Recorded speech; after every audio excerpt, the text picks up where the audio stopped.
Hi everybody, I'm Mia Stevens-Gandara, Assistant Professor of Photography and current organizer for cultural events here at Rio Hondo College.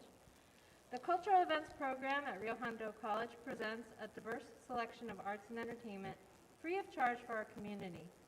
Rio Hondo's Cultural Events program showcases the visual and performing arts work of students and faculty as well as regional, national, and international artists.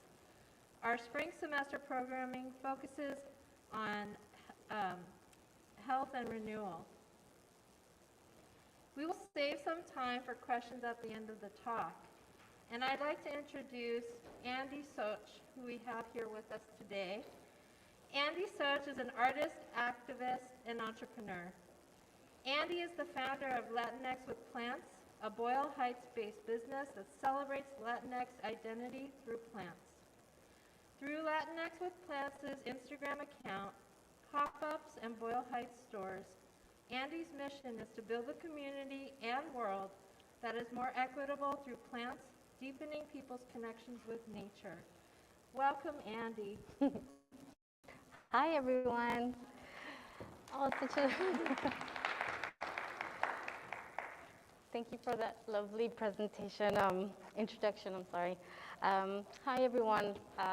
It's scary up here. I want to thank everyone for showing up and everyone that's watching us live on YouTube. Thank you for showing up.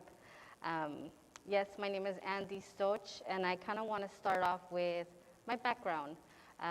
I was born in Mexico City to parents of two immigrants, and I was raised in Los Angeles. Growing up, almost first generation, I was always conflicted with my roots.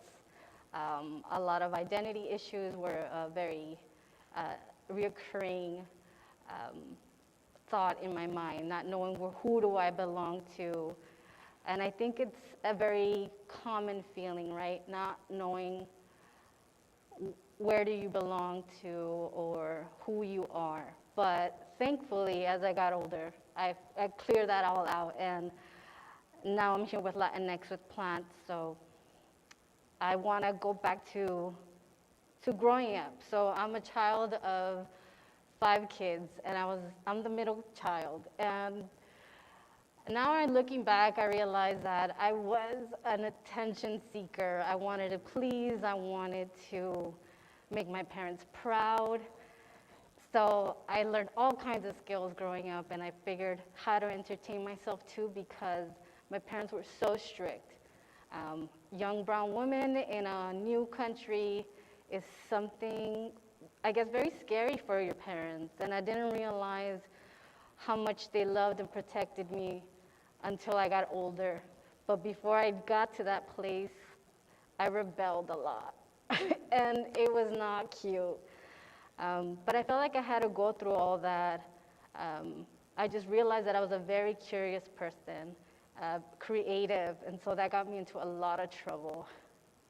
And I went so far as running away because I was so scared of the consequences. I ran away for like 3 days in my friend's basement and drove my parents wild, and until I started seeing missing poster signs in my high school, and I was like, oh my God, I gotta go back. How embarrassing. So they knew how to get me back, and it took a while for me to kind of figure out who I was, and it wasn't until I was sent away to a very small town. It was called Ukiah, and I really didn't belong anywhere. I felt like my people, like the Mexican community was too Mexican, and then the white people were doing crazy drugs, and I was like, where do I fit in? So I was like, okay, I'm gonna behave, and I'm gonna go back. And that was really kind of the beginning of who I wanted to be. An artist, I started focusing more on art. Even though I was not paying attention in school, I knew who I was. I was copying my friends' drawings, and I felt like this is something that I wanted to do for the rest of my life. I knew taking my coloring book serious was a little extreme of me, but I realized that the visuals, the colors, really utilizing my shades and color schemes, I didn't know that I had that kind of skill as a little girl. So as an adult, I was looking back and really embracing all of these skills that I didn't know I had. So that was my high school. And then I go into my late teens and my early 20s. And I forgot to show my picture of myself. But this is me. My dad wanted a little boy, and it was really, I think he gave me a complex about that. I wanted to make him so proud. And he would dress me as a little boy. But that really helped me out in figuring out who I was and my sexuality, and also feeling like someone like my dad could love me no matter who or what I look like. And it really encouraged to be free with my fluidity. So I come into contact with my mentor, Karen Fiorito. She is an amazing artist. She is a masterpreneur, and pretty much when I met her through a friend of mine, and her and I just bonded. I felt like we had so much in common. She's vegan activist. She does all kinds of activism through her artwork. She's gotten in a lot of trouble too, which I love, just pushing the envelope. She did this billboard depicting Trump as a Nazi sympathist, and she even got a lot of death threats, and talking to her about that really opened my eyes and made me feel like how we could really push the envelope and also get attention and make change, but if not, just get the word out and have a conversation about it, even if your life depends on it. And also I was part of this collective called LA versus War. Well, Yo, What Happened to Peace, and they put together this art show called LA versus War, and it was a compilation of a bunch of artists that were focusing on anti-war, pro-peace political posters and artwork. And that really opened my eyes to the possibilities of my life in the art world in a professional setting. She was working with a lot of prolific artists, mostly political, and she made me feel like I could do it. I saw a woman, yeah, she's a white woman, but at the same time, she really encouraged me to follow my dreams in the art world. And then that's when she introduced me to self-help graphics. Self-help graphics, as some of you might know already because they've been frequent guests here, they've been around since the 70s, and it's a Chicano-centered art organization that focuses on printmaking, but not limited to. I've met Mio there, and that's how I'm able to be here with y'all. I was able to show up, support in many ways. I started attending the workshops, and in a few months, I was able to conduct my own, and that's how much faith they have in our community. No matter how much skills you have or your background, I realized that I felt so welcome, and I felt confident in my artwork. Fast forward. So this is some of the work that I've done with them. They actually had so much faith in me that I was printing for other folks. We focused a lot on a lot of fine art printing. So I don't know if y'all are familiar with it, but it's quite a process. It took me a while to figure it all out. And even to the day, there's so many challenges. It's laborious. It requires a lot of detail. But it was fun. I thought it was like it was a difficult process, but at the same time, I saw it as just a sophisticated version of a stencil, something that you could just cut out and spray paint. I thought screen printing was just a more elevated version of it, and I fell in love with it, and I wanted to pursue my career in it, so much that I was actually trying to be a master printer myself. This is an example of some of the prints that I created, and actually Mio curated this atelier. It was called Utopia Dystopia. The concept was really awesome. She randomly assigned 2 cards from a deck, and one of them was supposed to represent utopia and one of them dystopia. Of course, I won't get too much into it, but one of them has plants. So all my artwork thus far has some sort of nature element to it. And of course, the ones with the plant is my utopia. This is me showing off my skills. I was able to learn so much from being in the studio, having one-on-one interactions with these artists that had an amazing career. So just to me be able to tap in to their mind for a few hours gave me so much insight, and again, reinstilled this belief in myself that I could be able to become a professional artist, I guess. There was a lot of assignments and projects that I was able to be part of. I had to recreate, create a dress based on a print that Self-Help Graphics had printed. And this is Taco. Shout out to Taco, amazing artist, model. And then in the midst of all that, I was also part of this collective. I honestly give a lot of credit to this organization. I was able to be part of a family, a collective that incorporated all aspects of what my life consisted at the time. And it was me trying to advocate for women, raise issues about what women in our community were going through, whether it's domestic abuse, femicide,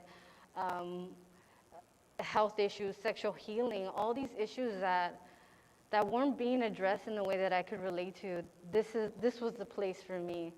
We would have monthly rides where we would gather every full moon, and at the end of every ride, we would talk about any subject.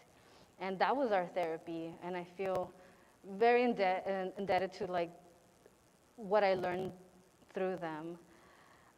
We were actually part of a documentary, and I really got to even believe in me even more. It was really awesome to see brown women on a screen talking about some real life issues that were very personal, but it was important for us to kind of say our truth and represent other brown women. I also because a lot of the imagery was really important in developing this collective.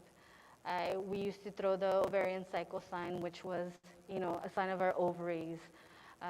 It was called ovarian cycles because our ovaries brought our menstrual cycles, and our menstrual cycles would sometimes make us a little crazy. So using the bike as a tool to organize and come together and release some stress was keeping us pretty sane with the day-to-day struggles that we had to go through. It empowered me so much that I believed in myself and that I could ride my bike all the way to New York. I partnered up with another member of the collective, and we quit our jobs, we quit our boyfriends, and we were just wanting to empower and show other women that we could do it. In a sport like cycling, you mainly see white people. And even in our tour, we hardly saw people of color. We didn't have any money, we didn't have anywhere to stay. We were camping on the side of parks and slapping stickers all over the place and just spreading the word about what we were doing. Because even though we didn't see any people of color cycling, we did see a lot of brown people throughout the whole trip, and it was nice to share where we were coming from and where we were going and what we were doing with this collective and how much it had helped us. And then I'll segue into Nisantas. Nisantas came shortly after my bike tour. I was super depressed because how do you bounce back from a tour like that every day is just like a nonstop adventure? Yes, you don't know what you're gonna eat, where you're gonna sleep, who you're gonna bump into, but I was young enough to be, and dumb enough to take those risks. Looking back, I'm like, what was I thinking? I should have saved some money and stayed at hotels, but I think that really gave me the confidence to come back and pursue my goals. And I wanted the same thing I had with ovarian cycles, but this time I wanted it to be focused around art and using art again as a tool to just come together. And if women wanted to pursue their art careers, we wanted to give them a glimpse of what that can look like. So we were organizing out of self-help graphics, and I think that's just a catalyst for folks who can't find their way or navigate their way in the art world. I think this is a perfect place for one to take the first steps to see if you want to take that route or if you just wanted to continue being a hobby. And there was no judgment from folks there. And I encourage anyone to start their own collectives, to start even a page, because you'll never know what kind of support you have unless you put yourself out there. And if no one shows up, oh well, that's gonna happen, but keep at it and be genuine with what you want to do, and people will follow along. These are some of our examples of the tools that we've used. We did a lot of screen printing. We tried to teach a lot of women how to create their own brands through their own stickers, branding of shirts, tote bags. And I know it's very simple, but these were very small but significant ways to not only make money, but to express yourself and also test the waters of what, yes, what sells, but also what people can connect with. We've done a lot of ofrendas at Grant Park. We dedicated it to folks who died of police brutality. We also went to the Women's March, which was almost, it was just like a shit show. It was a lot of white women giving us dirty looks because we were wearing our ski mask. And to us, it wasn't just a ski mask. We were trying to represent the Zapatistas and how they organize and kind of represent our culture in different ways. And we all made our own posters, and we all gathered together. We were burning sage, and it just, we didn't feel like we belonged, but we stuck together. And at the end of the day, that was important. And and women around us would come to us and just be happy to just see us represent. We were the loudest too. Nisantas was the first, Nisantas and self-help graphics were really a starting point for Latinx with plants. I know I'm getting a little ahead of that, but Latinx with plants started because I had a friendship with Rio, who started Black with Plants. He's based out of DC, and he was doing a lot of advocacy work in his community. And I thought what he was doing with the page, with the Instagram page, was so important in highlighting what was going on in his community and how he related and they related to the plant world. I noticed that in social media, we weren't being represented. And I wasn't here like, I'm gonna represent everyone, but I felt like I was trying to do it within my community, and I didn't realize how much other people identify with what we were doing. I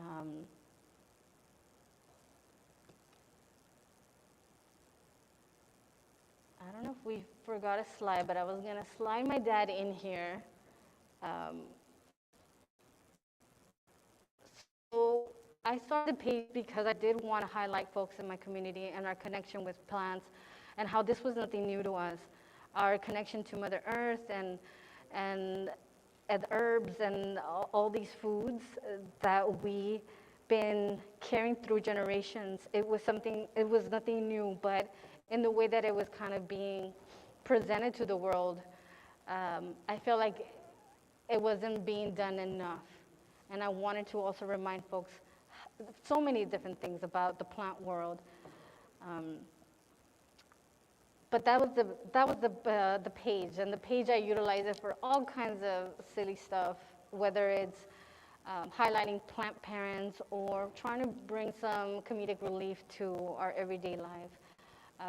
I try my best to create content. It's very exhausting, but I think making fun of like all the things that we have to go through, whether we're broke, we're going through a mental health crisis, or pop culture references, I think all of these things have made Latinx with plants so successful. I'm not trying to fit a mold. I'm just trying to be myself, and I thought I was alone, but you never are. Oh, here's my dad. So yeah, I had to go visit my dad at the beginning of the business in 2019. It was really rough.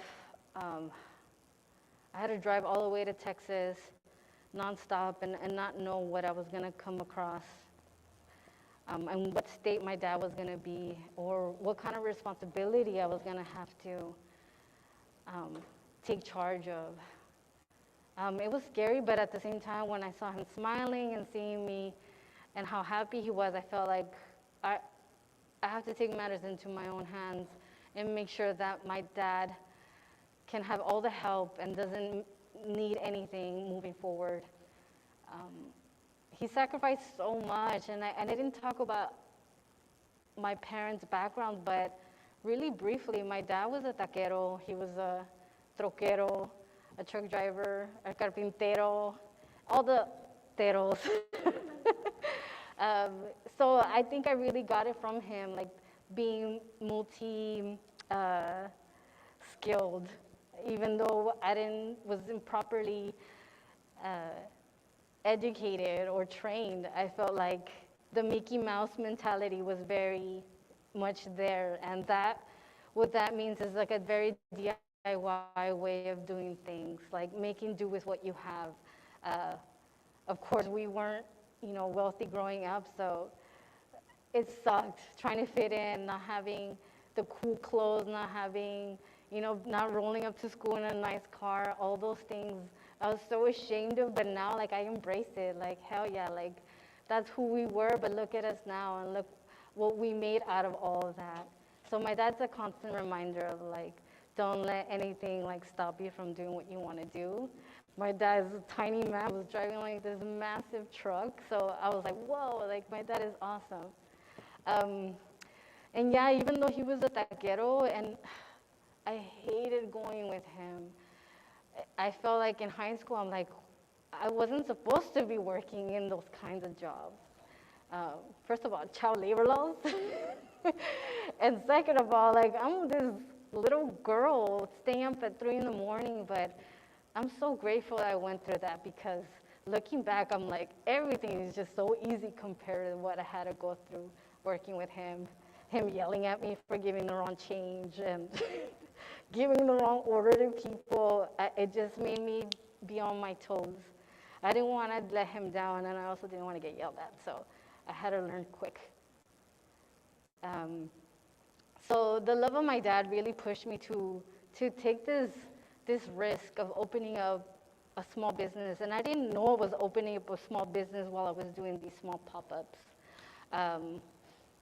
The pop-ups started, yes, at Self-Help Graphics, in hopes of raising some money for my dad, but then I realized that there was such a demand from my community. People were desperate during the beginnings of the COVID shutdown. People were like freaking out, and they were reaching out to me, and I didn't know how to run a business like this. So all of my businesses was just like me on my phone, posting, DMing, answering to everyone, day in, day out. And it was exhausting, but I also felt really good that I was helping folks kind of feel better every day. And so this is the first setup that I had. At first I had maybe like I started like with 30 plants on my on my porch.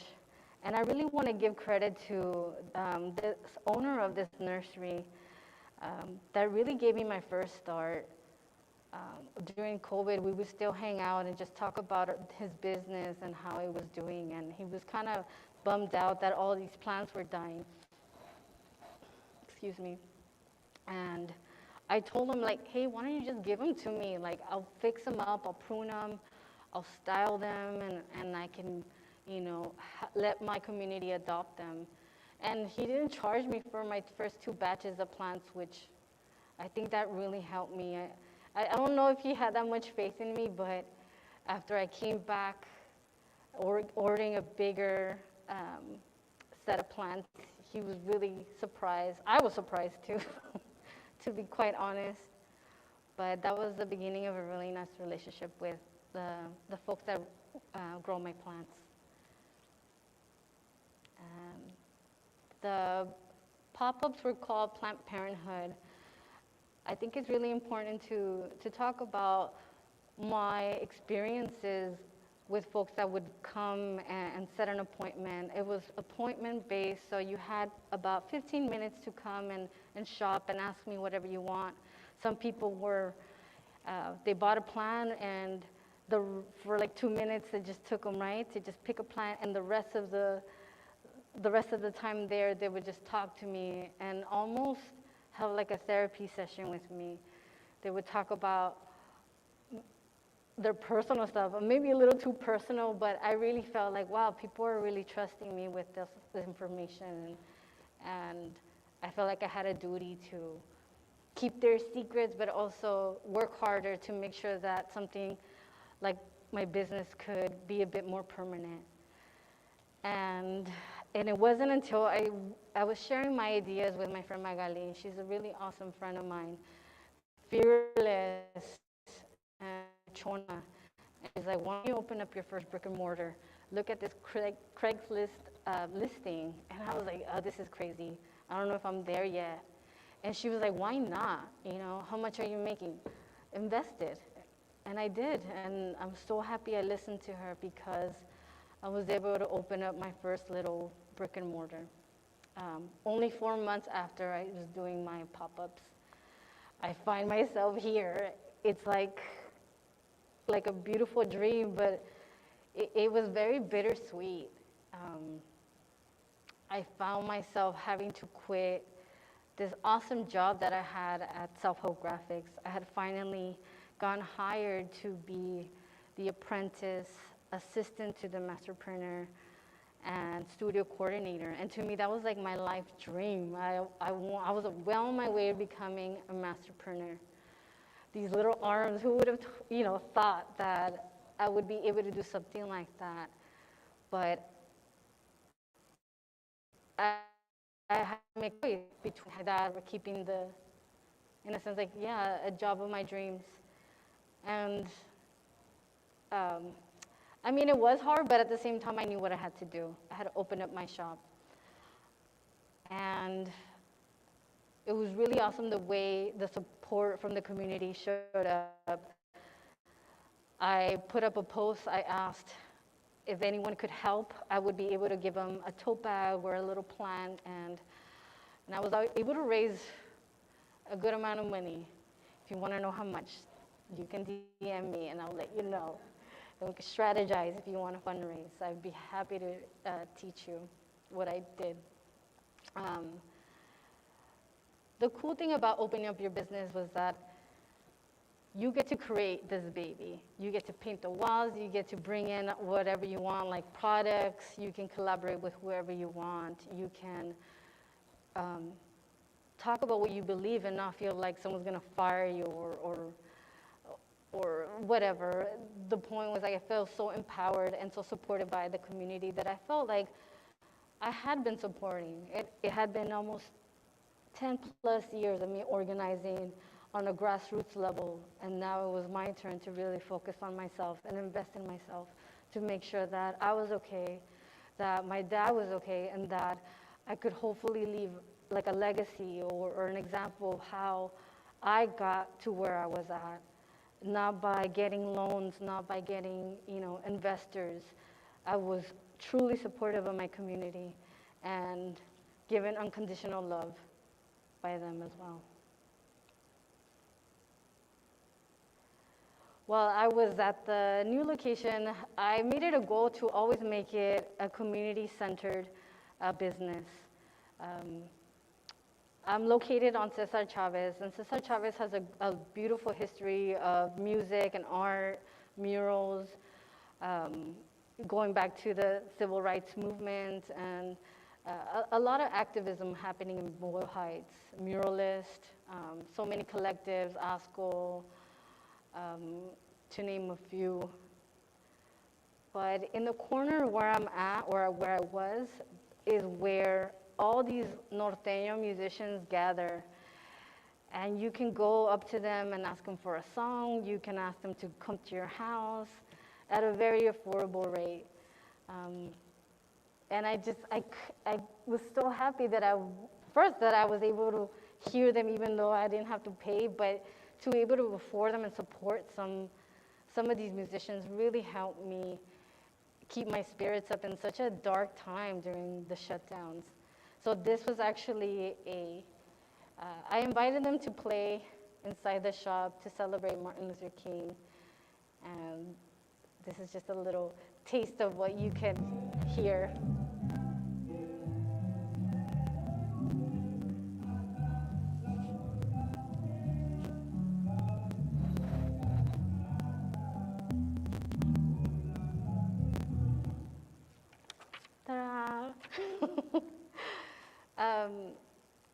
I just feel so happy that I get to open up my business in an area where it's so culturally rich, and I feel like it's my duty to support these folks.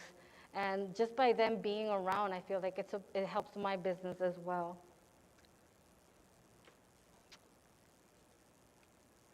So moving forward, a few months after my first shop, I was able to open up my second location. And thanks to the help of Inclusive Action, they are a nonprofit organization that helps street vendors and small businesses acquire loans and just help them with resources. And they were able to help me get my second location with very little to no requirements. It really was, they had faith in me, and then they knew me also from organizing in the community. I think that really helped.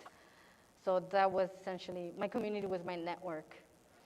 I was able to also hire and collaborate with different artists. The little girl, the pin on the bottom right is a collaboration with this young artist that I also met at Self Help Graphics. I think she's still in college as well, and she's been talking about how she really wants to be an artist and have that as a job. And I'm just like, you're already there if you have not noticed. I'm hiring you to design for us. She designed this beautiful pin.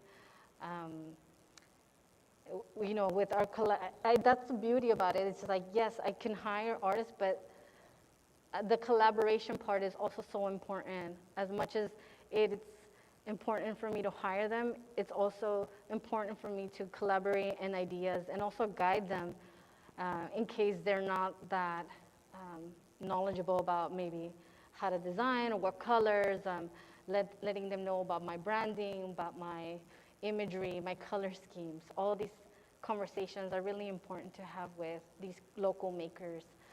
I also put my personal skills to use.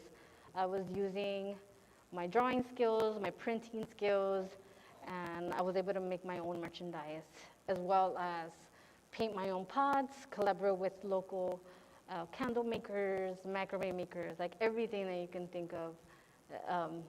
There's someone out there. And so it's really nice to be able to house all these folks in one place. We've been able to do a lot of workshops as well.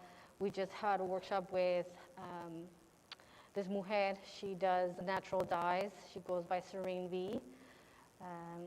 So we printed with those as well. We used all kinds of turmeric. Let me see if I can play this. So these are some spices, we would just add a little bit of water, and honestly, you can print with anything, I come to find out. as long as it has a little bit of consistency, it was really easy to print on fabric and on paper. Maybe using a little bit something more absorbent for the paper, but we've also worked with, inner city kids, mostly youth that were interested in plant therapy and learning how to grow. I think it's really important to address like all the issues that come along with planting in the plant world, whether it's environmental justice or just mental health, and how all of those things can come together and help us get through our days. That's our second location. A lot of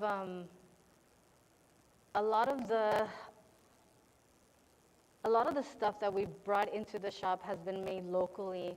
Our signs have been painted by a friend who's a sign maker. So it is very DIY. It has this rascuache essence to it, which is, again, like a DIY. If you don't have the resources, you get creative and you make them your own and finesse them and make them look cute and exciting. I think that's the cool part about our shop as well. And this leads me to the third location. It is wild. It hasn't been that long, but oh my God, the time it took for me to get here has been a little over a decade. But it was worth it. I really do. I have to pinch myself constantly and figure out what is my next strategy, and also everything that comes along with owning a business, your taxes, your advertising, your team. At the end of the day, it's so taxing, but I'd rather have this than have to work a regular 9 to 5, because my anxiety and so many things have stopped me from taking that route. And it's been good and it's been rough, but at the end of the day, I'm so happy that I'm able to hire people from my neighborhood, that I'm bringing a service to the community, whether it's herbs for the señoras, it's pottery for the kids, bringing all kinds of services, teaching, education. I think all these things are very important to us. Indigenous sovereignty, like Black liberation, these are some of our key points that we try to address all the time. And let's see, and I think that is it. Thank you. Yeah, well, that went fast. But yeah, thank you. And right now, I guess we're going to open it up. If anyone has a question, please take advantage. I will try to be as helpful as possible.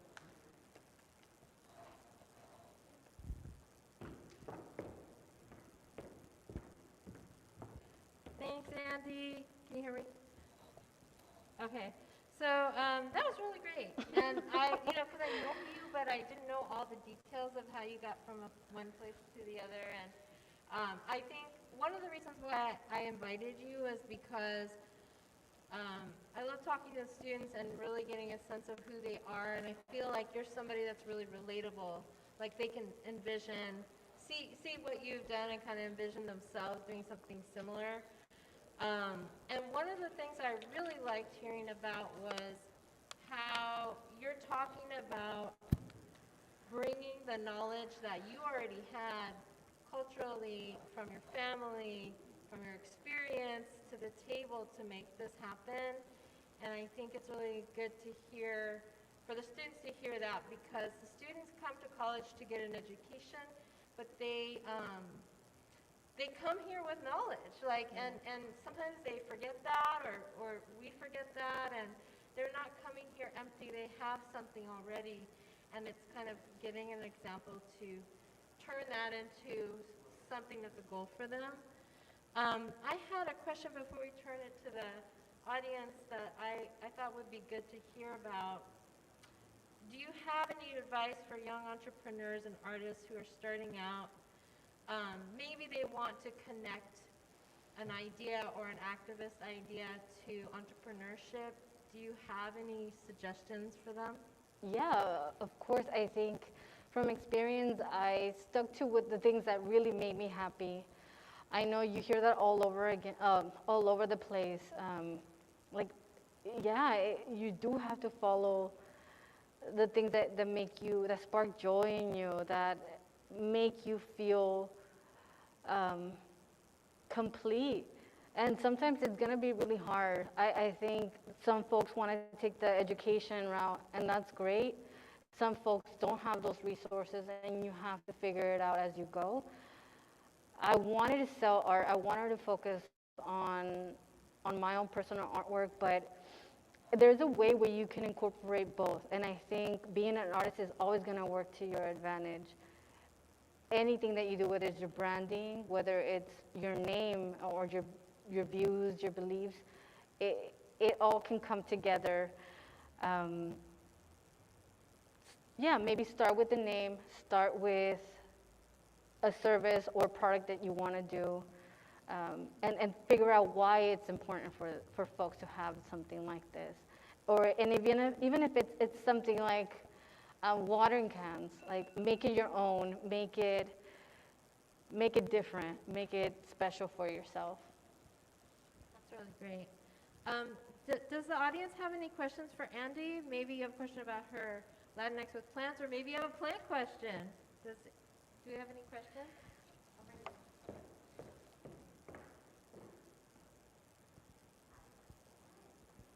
Thank you. I really enjoyed your talk. I Thank you. especially appreciated all the context that you gave us, that you didn't come out of nowhere. You came out of deep roots. Thank you. I wonder, you talked about planned parenthood, and and you talked about your dad, and I wonder how your mom fits in this role of nurturing, because you're kind of playing into that, right? Being a parent to a plant. Yeah. But is it a father? Is it a mother? I guess I'm just asking about the thought process. The thought process behind Why Planned Parenthood? why Planned Parenthood. Are you playing off of Planned Parenthood? Yeah. Yeah, it really is. It's a play on words, Planned Parenthood and Planned Parenthood. Folks think that it's really easy to maybe just pick up a plant and that it's gonna be easy, and it can, but I think you need the guidance and you need to know what plant is the best for your lifestyle. I know a lot of folks are like, I have a lot of time, I love watering. I'm like, okay, get a tropical plant, get something that needs a lot of attention. Or if you travel a lot, or if you're hardly home, or if you just want something kind of more decorative, maybe opt for something like a cacti or a succulent, something that doesn't require too much attention. However, everything living is going to need attention. It's going to need care, love. Yes, we can talk to them. They react to vibrations. We've learned so much of how we are related, in the sense that whatever a plant needs, it's almost the same things that we need as well. Fresh air, we need moisture, we need warmth, we need the sun, we need good soil, we need, and really adopting like this type of hobby has really helped me connect myself with all my senses. When I'm gardening, like, yes, I'm getting dirty. I'm also becoming like a child again, playing in the dirt, seeing the roots and getting a little creeped out by them.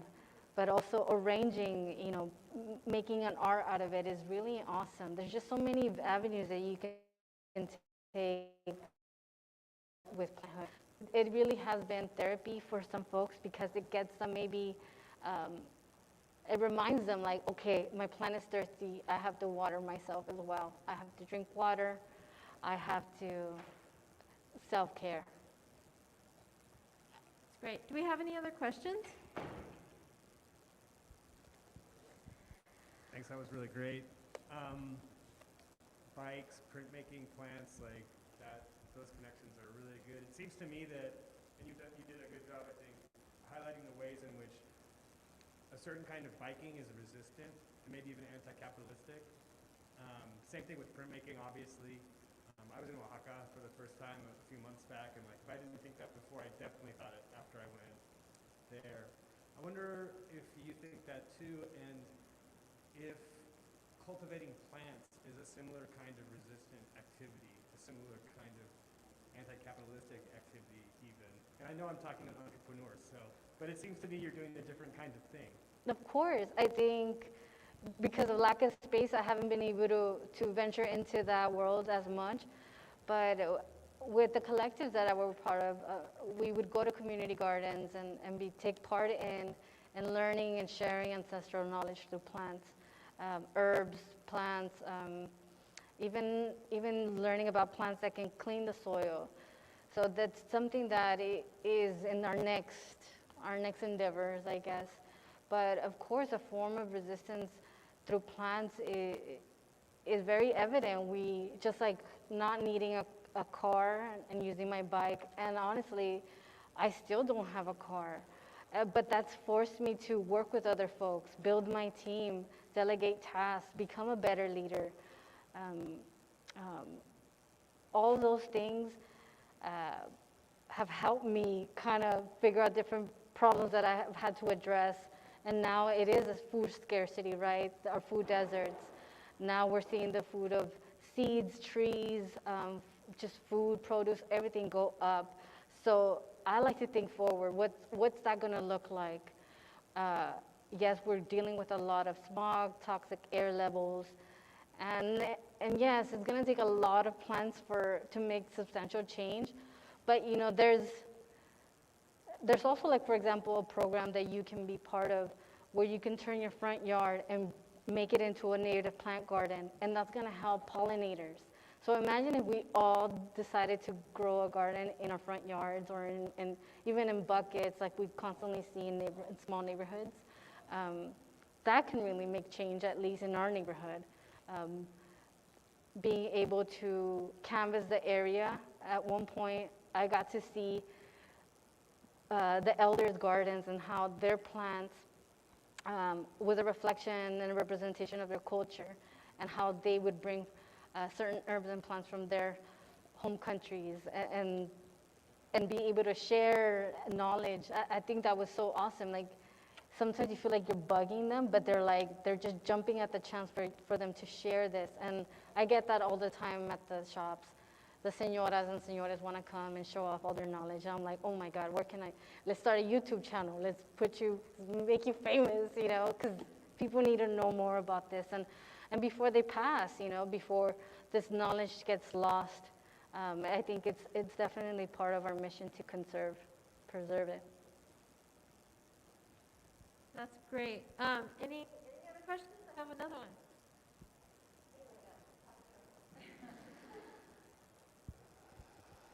Hey, thank you for your talk. I really appreciated what you just said too. My grandmother passed away before I got a chance to chat with her about the plants that she had cultivated in her yard. We're from Puerto Rico, so she brought Puerto Rico to Whittier, and she had everything on hand, you know. So, but I had two questions actually. What was a moment for you where it sounded like you had a lot of interests, a lot of different backgrounds? Sorry, I wasn't speaking into the thing. But the different varying backgrounds that you had, what was a moment where you felt that, besides your father, you know, but like the confidence of bringing all of your mutual interests into something where you could represent yourself as a business owner? Like, was there like an epiphany that happened? And what was that like? You know, you had a community before, you had your interest in plants, you have your family background, but what was a moment for you where it felt like I can bring them all into a business? I feel like if I was a better planner, I would have discouraged myself from taking this risk. I took it day by day, really.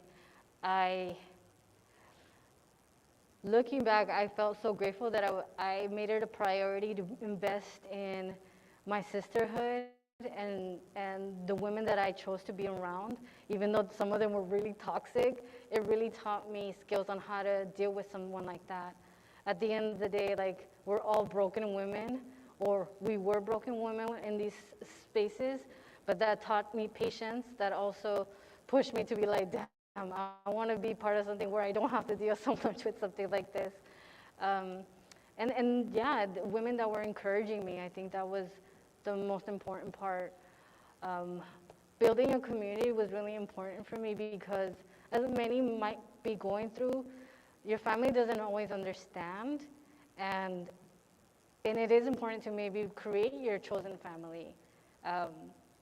It's okay to step away from folks that maybe are not nurturing you the way you need to be nurtured, and finding those people that will give you unconditional support. That was the first step, and the second step was like, okay, damn, well, now I have to create a logo, now I have to create this. Well, these are my favorite colors. This is, I think this looks cute, and fuck the rest, Really, you have to learn how to say, I don't care if I'm gonna make a fool out of myself, if I'm gonna fail, because it is more embarrassing to not even try, in my opinion. The other question I had was, what's a plant that resonates with you? Like, what's a savior plant? What's a plant that you resonate with, like that you tap into? And right now, that's a tough question because it's like, which one's your favorite kid?